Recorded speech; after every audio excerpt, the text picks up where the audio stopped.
মুর্শিদাবাদ থেকে ধৃত জঙ্গি আব্বাস আলীকে জেরার বিস্ফোরক তথ্য। টার্গেট বেঁধে কাজ করত ধৃত আব্বাস। সূত্র মারফত যেমনটা জানা যাচ্ছে, লক্ষ্য ছিল 1 বছরের মধ্যে এবিটি নেটওয়ার্ক চাঙ্গা করা। বাংলা সহ বিভিন্ন জায়গায় চলছিল প্রশিক্ষণ দেওয়ার কাজ।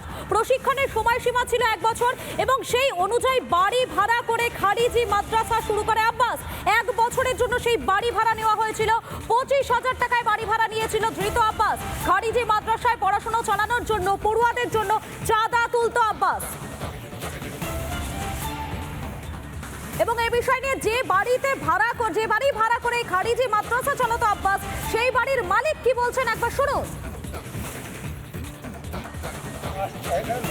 আচ্ছা, তারপরে কি ছিল আপনাদের কন্ট্যাক্টে, কি ছিল কন্ট্রাক্টর? ও তো বললো যে আমি ওই করবো, বাচ্চা ছেলে পেলে পড়াবো, তাই বলে নিয়েছে। আর ওই পড়তো, দিনে পড়তো, রাত্রি সন্ধ্যার সময় চলে যেত। ও যে আগে জেল খেটেছিল এসব জানতেন না? কখন জানতে পারলেন? পরে জানতে পারলেন? এরকম আমরা জানিও না, এখানকার কেউই জানে না, এখানকার লোক কেউই জানে না। জানলে ঘর দিই। কতজন ছাত্রছাত্রী পড়ে? প্রথম ঢেকান ছেলে ভর্তি হচ্ছিল, 30 হচ্ছিল। আপনাদের শোনালাম বাড়ির যে বাড়িতে ভাড়া করে খারিজি মাদ্রাসা চলছিল, সেই বাড়ির মালিক কি বলছেন তার বক্তব্য আপনাদের শোনালাম। এবং এই পড়ুয়াদের খাবার এবং পোশাকের জন্য চাঁদা তুলত এই ধৃত আব্বাস। প্রমাণ যাতে না থাকে সে কারণেই নিজের বাড়ি থেকে বিদ্যুৎ পৌঁছে দিত খারিজি মাদ্রাসায়, অন্তত এমনটাই সূত্র মারফত জানা যাচ্ছে। আমাদের প্রতিনিধি ইন্দ্রাশিস ঠিক কি প্রতিবেদন তুলে ধরেছে দেখাবো আপনাদের।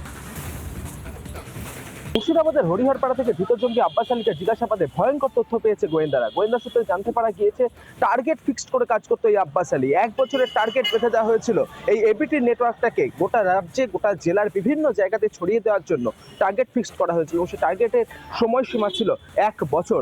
1 বছরের জন্য মুর্শিদাবাদের হরিহরপাড়াতে একটি বাড়ি ভাড়া নিয়েছিল এই আব্বাস আলী। বছরে 25,000 টাকা ভাড়া দেবে, এমনটাই কিন্তু রফা হয়েছিল আব্বাস আলীর সঙ্গে সেই বাড়ির মালিকের। আব্বাস আলী নিজেকে বাঁচাতে গোটা গ্রামের কাছে সে কিন্তু একেবারে সরল সাদাসিধেভাবে ঘুরে বেড়াতো, যাতে কেউ তার এই জঙ্গি প্রশিক্ষণ দেওয়ার কথা, জঙ্গি কার্যকলাপের কথা কোনোভাবেই ঘুণাক্ষরেও টের না পায়। শুধু তাই নয়, এই যারা খারিজি মাদ্রাসাতে যারা আসতো, সেই সমস্ত যুবকদেরকে পোশাক এনে দেওয়া, খাবার এনে দেওয়া, সেই সমস্ত কিছু কিন্তু সে করতো চাঁদা তুলে গ্রামবাসীদের কাছে সে বলতো যে তাদেরকে পোশাক কিনে দিতে হবে, তাদেরকে খাবার এনে দিতে হবে। খারিজি মাদ্রাসাতে বিদ্যুৎ সংযোগ আনার জন্য যে বিদ্যুতের প্রয়োজন, সেই বিদ্যুৎ সে নিজের বাড়ি থেকে কিন্তু সে নিয়ে আসতো।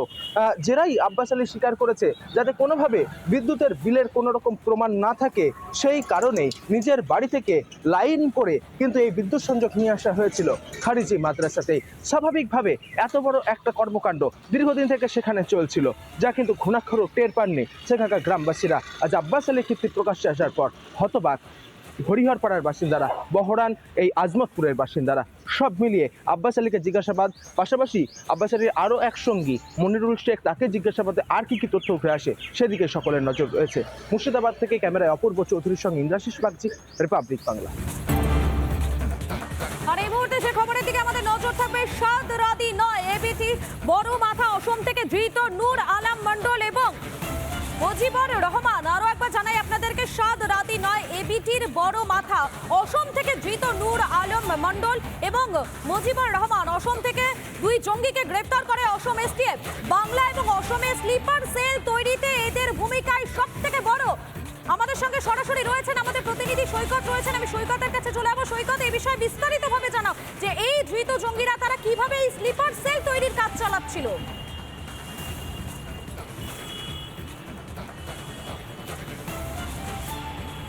দেখো, আসাম পুলিশের এসটিএফ আমাদের এই রাজ্য আসাম থেকে এবং কেরল থেকে যে জঙ্গিদেরকে, এবিডি জঙ্গিদেরকে গ্রেপ্তার করেছে, প্রথমে এসটিএফের তদন্তকারীরা মনে করেছিলেন এই জঙ্গিদের মাথা সাদ রাডি, কিন্তু তাদেরকে জিজ্ঞাসাবাদ করে যে চাঞ্চল্যকর ইনফরমেশন উঠে এসেছে, বরং সাদ রাডি নয়, আসাম থেকে গ্রেপ্তার হয়েছে যে 2 জন, নূর আলম মন্ডল এবং মুজিবুর রহমান। এই 2 জন এই এবিটি স্লিপার সেল তৈরিতে সবথেকে বড় ভূমিকা নিত এবং এই স্লিপার সেলটা কন্ট্রোল করত ফারহান ইশরাক নামে একজন বাংলাদেশি জঙ্গি, যে এবিটি চিফ জসিমউদ্দিন রহমানির অত্যন্ত ঘনিষ্ঠ। এই জসিমউদ্দিন রহমানির ঘনিষ্ঠ ফারহান ইশরাক বাংলাদেশে বসে যে স্লিপার সেলটা কন্ট্রোল করতো সেই স্লিপার সেলটা তৈরিতে সবথেকে বড় ভূমিকা এই নূর আলম মণ্ডল এবং মুজিবুর রহমান। এরা দুজনেই পশ্চিমবঙ্গ এবং আসামে রীতিমতো ঘাঁটি গেড়ে বসে থেকে স্লিপার সেল তৈরি করেছে। এবং জিজ্ঞাসাবাদে যে বিষয়টা উঠে এসেছে, মুর্শিদাবাদ এবং কোচবিহারের ফালাকাটায় এই জঙ্গিরা মিটিং করেছিল, সেই বৈঠকের সমস্ত কিছু, বৈঠক অ্যারেঞ্জ করা, কে কে থাকবে বৈঠকে এবং যারা বাইরে থেকে আউটসাইডার্স আসবে তাদেরকে কোথা থেকে আনা হবে, কিভাবে নজরদারি এড়িয়ে ওই বৈঠকে আনা হবে, সমস্ত বিষয়টা কন্ট্রোল করেছিল এই নূর আলম মণ্ডল এবং মুজিবুর রহমান। এবং এই যে স্লিপার সেল, বিশেষ করে এই রাজ্য আসাম এবং পশ্চিমবঙ্গের এই যে স্লিপার সেল, সেই স্লিপার সেলটা বাংলাদেশে বসে কন্ট্রোল করছে ফারহান ইশরাক নামে একজন জঙ্গি, যে কিনা এবিটি চিফ জসিমউদ্দিন রহমানির অত্যন্ত ঘনিষ্ঠ। সমস্ত ধরনের লজিস্টিক সাপোর্ট থেকে শুরু করে গোটা স্লিপার সেল তৈরি করার কাজ বরং সাদরাডি নয়, মুখ্য ভূমিকা এই নূর আলম মণ্ডল এবং মুজিবুর রহমানকে। এই দুজনকে আরও জিজ্ঞাসাবাদ করছে আসাম পুলিশের এসটিএফ, আরও জিজ্ঞাসাবাদ করছে। তার কারণ যেহেতু স্লিপার সেলের মাধ্যমে এই দেশে অর্থাৎ গোটা ভারতবর্ষের বিভিন্ন জায়গায় নাশকতা শুধু নয়, রীতিমতো প্রাণহানি এবং সম্পত্তি নষ্ট করার মতো নাশকতা, অর্থাৎ বেশ বড়সড় ধরনের নাশকতা প্ল্যান করেছে এবিটি আনসারুল বাংলা টিম। সেই জন্যেই এই দুজনকে মূলত জিজ্ঞাসাবাদ করে আর কোন কোন জায়গায় এই ধরনের স্লিপার সেল অ্যাক্টিভিটিসে কাজ করেছে বা স্লিপার সেল অ্যাক্টিভ রয়েছে, গোটা বিষয়টা জানার চেষ্টা করছে আসাম পুলিশের এসটিএফ। একেবারেই ধন্যবাদ। আমাদের সঙ্গে সরাসরি ছিলেন আমাদের প্রতিনিধি সৈকত এবং এই বিষয়ে রাজ্য বিজেপির সভাপতি তথা কেন্দ্রীয় প্রতিমন্ত্রী সুকান্ত মজুমদারের কি বক্তব্য শোনায়। পশ্চিমবঙ্গ সব থেকে বেশি সুশাসন তার জন্য অপেক্ষা করছি। কারণ কি? কারণ আমরা সব থেকে ভালনারেবল হয়ে আছি এই মুহূর্তে। আজকে মুর্শিদাবাদ, কখনো বসিরহাট, কখনো অন্য কোথাও একের পর এক জঙ্গি ধরা পড়ছে। তাদের আধার কার্ড, ভোটার কার্ড, কোনো কিছুর অভাব নেই। হয়তো আমি নাগরিক হিসেবে যে কটা কার্ড দেখাতে পারবো তার থেকে হয়তো 2-4টে কার্ড বেশি সে দেখিয়ে দেবে। এই হচ্ছে আমাদের সরকারের মহিমা। তারা আমাদের সরকারের দলকে, সরকারি দলকে ব্যবহার করে পশ্চিমবঙ্গের ডেমোক্রেসিকে চেঞ্জ করার চেষ্টা করছে।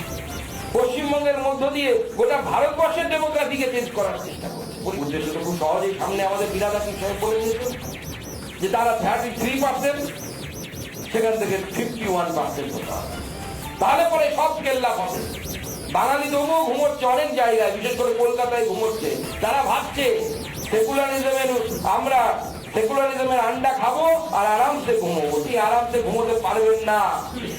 বাংলাদেশে যে পরিস্থিতি তৈরি হয়েছে, সেই পরিস্থিতি যেদিন আপনার দরজায় কড়া নাড়বে, সেদিন আপনি যদি বলেন যে আপনি সেকুলার, সেদিনও আপনার কল্লা যাবে। সেই দিন আছে, সেই দিনের জন্য প্রস্তুত হন, যদি এখন সচেতন না হয়। আপনাদের দেখালাম আমাদের প্রতিনিধি ঠিক কি প্রতিবেদন তিনি তুলে ধরেছেন। মুর্শিদাবাদে ধৃত জঙ্গি আব্বাস আলী, তাকে জেরা করে বিস্ফোরক তথ্য সামনে আসছে। টার্গেট বেঁধে কাজ করত ধৃত আব্বাস। আমাদের সঙ্গে টেলিফোন লাইনে রয়েছেন গৌরীশঙ্কর ঘোষ, বিজেপি বিধায়ক। আপনাকে স্বাগত রিপাবলিক বাংলায়। মুর্শিদাবাদ থেকে ধৃত যে জঙ্গি আব্বাস আলী, তাকে জেরা করে চাঞ্চল্যকর বিষয় সামনে এসেছে। এই খারিজি মাদ্রাসা চালানোর অভিযোগও কিন্তু তার বিরুদ্ধে রয়েছে। তাই নয়, 1 বছরের মধ্যে টার্গেট পূরণ করার একটা লক্ষ্য ছিল এই আব্বাসের। দেখুন, গোটা মুর্শিদাবাদ জেলা সহ মালদা বর্ডার এলাকা বারুদের স্তূপের উপরে রয়েছে। আমরা দীর্ঘদিন ধরে দাবি জানাচ্ছি যে মুর্শিদাবাদ মালদা সহ বর্ডার এলাকায় আইনের শাসন বলে কিছু নেই। ল অ্যান্ড অর্ডার সম্পূর্ণরূপে ভেঙে পড়েছে। এখানে শাসক দলের মদতপুষ্ট কিছু দুষ্কৃতী, তারা ওপার থেকে জঙ্গিদেরকে হায়ার করে এপারে নিয়ে আসছেন ভোট ব্যাংকের স্বার্থে। বারবার আমি দাবি করেছি, আমি 22 সাল থেকে বলেছিলাম যে মুর্শিদাবাদকে বাঁচাতে গেলে কেন্দ্রশাসিত অঞ্চল করতে হবে, কারণ এখানে আইনের শাসন নেই, জেহাদিদের শাসন চলছে। হরিয়ারপাড়ায় জঙ্গি গ্রেপ্তারে এটা প্রমাণিত হয়েছে। আমার বক্তব্য যে সঠিক ছিল সেটা আবার প্রমাণিত হয়েছে। শুধু এই দুজন নয়, মুর্শিদাবাদ জেলায় তন্ন তন্ন করে যদি খোঁজা হয়, হাজার হাজার ওই ধরনের জেহাদিদেরকে পাওয়া যাবে, উগ্রপন্থীদের পাওয়া যাবে, যারা ভারতকে আবার বিচ্ছিন্ন করতে চাইছে। তাই আমাদের দাবি যে প্রশাসন নিরপেক্ষভাবে কাজ করুক। কারণ ভোট ব্যাংককে সুরক্ষিত রাখার কাজ প্রশাসনের নয়। প্রশাসনের ভাবা উচিত যে ভারতবর্ষকে অখণ্ড রাখা, ভারতবর্ষ যেন আবার বিচ্ছিন্ন না হয়।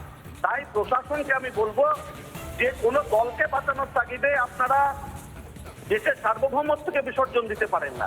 আজকে গ্রামে গ্রামে যদি তল্লাশি করা যায়, অসংখ্য জেহাদি, অসংখ্য উগ্রপন্থীকে খুঁজে পাওয়া যাবে যারা ভারতকে বিচ্ছিন্ন করতে চাইছে। আমরা এর জন্য রাজ্য সরকারকে দায়ী করব, রাজ্যের প্রশাসনকে দায়ী করব, যারা ভোট ব্যাংকের কথা ভেবে এই জিহাদিদেরকে মদত দিয়ে চলেছে। একেবারেই ধন্যবাদ। আমাদের সঙ্গে টেলিফোন লাইনে ছিলেন বিজেপি বিধায়ক গৌরীশঙ্কর ঘোষ। আপনাকে ধন্যবাদ। যে খবর আপনাদেরকে জানাচ্ছি, মুর্শিদাবাদ থেকে ধৃত এই যে জঙ্গি আব্বাস আলী, তাকে জেরা করে চঞ্চলকর তথ্য একের পর এক সামনে আসছে। টার্গেট বেঁধে কাজ করতো এই ধৃত আব্বাস এবং তার লক্ষ্য ছিল 1 বছরের মধ্যে এবিটি নেটওয়ার্ককে চাঙ্গা করা। শুধুমাত্র বাংলা নয়, বাংলা সহ বিভিন্ন জায়গায় প্রশিক্ষণ দেওয়ার কাজ চালাচ্ছিল এই ধৃত আব্বাস। আর একে জেরা করে আরও যে চাঞ্চল্যকর তথ্য উঠে এসেছে সামনে, আপনাদের জানাই প্রশিক্ষণের জন্য সময়সীমা ছিল 1 বছর, অর্থাৎ 1 বছরের মধ্যে এই এবিটি নেটওয়ার্ক চাঙ্গা করার দায়িত্ব ছিল ধৃত আব্বাসের ওপর এবং সে কারণে একটি বাড়ি ভাড়া নিয়েছিল এই ধৃত আব্বাস এবং সেই বাড়ি ভাড়া করে সেখানে খারিজি মাদ্রাসা চালাচ্ছিল আব্বাস। 1 বছরের জন্য নেওয়া হয়েছিল বাড়ি ভাড়া। এই মুহূর্তে আমাদের সঙ্গে টেলিফোন লাইনে রয়েছেন কংগ্রেস মুখপাত্র সৌম্য আইচ রায় রয়েছেন। আপনাকে স্বাগত রিপাবলিক বাংলায়। ধৃত জঙ্গি আব্বাস আলী 1 বছরের জন্য একটি বাড়ি ভাড়া নিয়েছিল, সেখান থেকে সে তার টার্গেট পূরণ করার কাজ করছিল। প্রশ্ন হলো, এত কিছু হয়ে যাচ্ছে, প্রশাসন কি কিছুই টের পাচ্ছিল না সৌম্যবাবু? দেখুন, পরিষ্কার কথা বলি, এই রাজ্যের সরকারি দলের মদতপুষ্ট নিচের দিকের কিছু লোকজন অর্গানাইজড হয়েছে এদের কাগজ বানিয়ে দেওয়ায় সাহায্য করছে। তো পুরো রাজ্যটার ভাড়া দিয়ে দিচ্ছে। তো বাড়ি ভাড়া আবার নতুন কি, আধার কার্ড, ভোটার কার্ড জালি 2 নম্বরই তৈরি করে দিচ্ছে শুধুমাত্র কাঞ্চন মূল্যের বিনিময়ে, টাকার বিনিময়ে। তো লুট করছে টাকা, লুট করার সময় দেখছে না কাকে দিচ্ছে কাকে দিচ্ছে না, তাহলে পুরোটাই সেই সুযোগ সুবিধা নিচ্ছে। আর কবে সম্বিত ফিরবে? রাষ্ট্রীয় সুরক্ষাকে পুরোপুরি তাকে তুলে দিচ্ছে যারা জঙ্গি, তো জঙ্গি, কিন্তু তাদেরকে যারা সাহায্য করছে তারাও জঙ্গির থেকে কোনো অংশে কম নয়, তারাও সমান অপরাধী। তাদের বিরুদ্ধে ধরে দৃষ্টান্তমূলক শাস্তি কবে দেবে প্রশাসন? ঘুমোচ্ছে প্রশাসন বাংলার।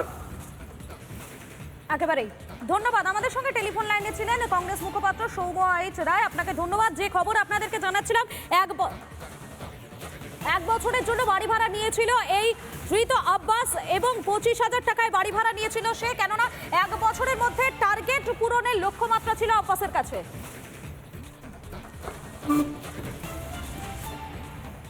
নানা ধরনের কন্টেন্ট দেখার জন্য লাইক করুন, শেয়ার করুন আমাদের ফেসবুক পেজ, সাবস্ক্রাইব করুন আমাদের ইউটিউব চ্যানেল। পাশাপাশি অন্যান্য ব্রেকিং নিউজের জন্য অবশ্যই চোখ রাখুন রিপাবলিক বাংলায়।